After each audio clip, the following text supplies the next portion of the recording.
So I have a lot of figures that are holding staffs, and I've experimented with a lot of different methods for getting this to work. So in this tutorial, I'm going to go over the method that I think is the best. And then I'll talk a little bit about the pros and cons of some of the other methods. I'm going to use this new Chewbacca-inspired figure that I just finished molding. It's basically a process where a metal rod is cast into the figure, then it can be removed and replaced, and it's just an exact fit. So here's what the figure looked like right before I took a mold of it. I had a metal rod inserted exactly where I want the staff to be. That will also get molded with the figure. So this mold was basically a block of silicone poured directly on top of the piece.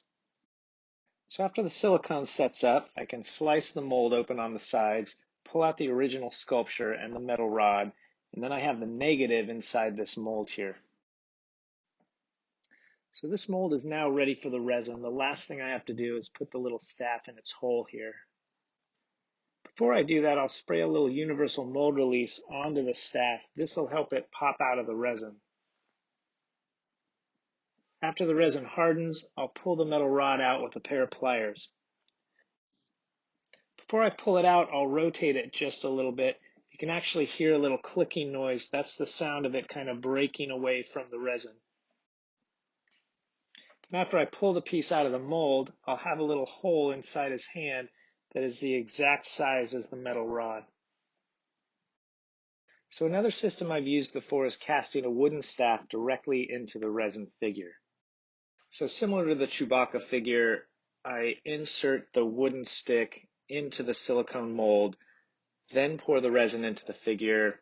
The resin hardens around the stick, and the wood and the resin stick really well together, so it's a strong bond.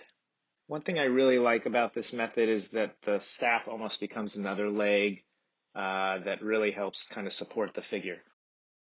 One thing I don't like about this is that it creates a very fragile piece when shipping.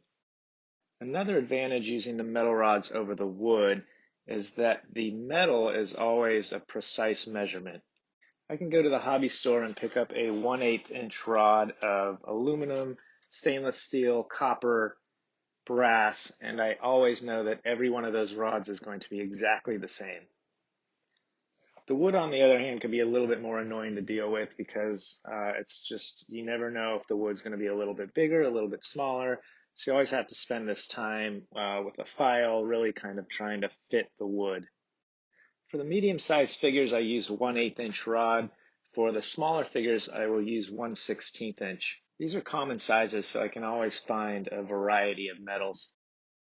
In my next tutorial, I'm going to go over the process and materials for casting these little C3PO heads.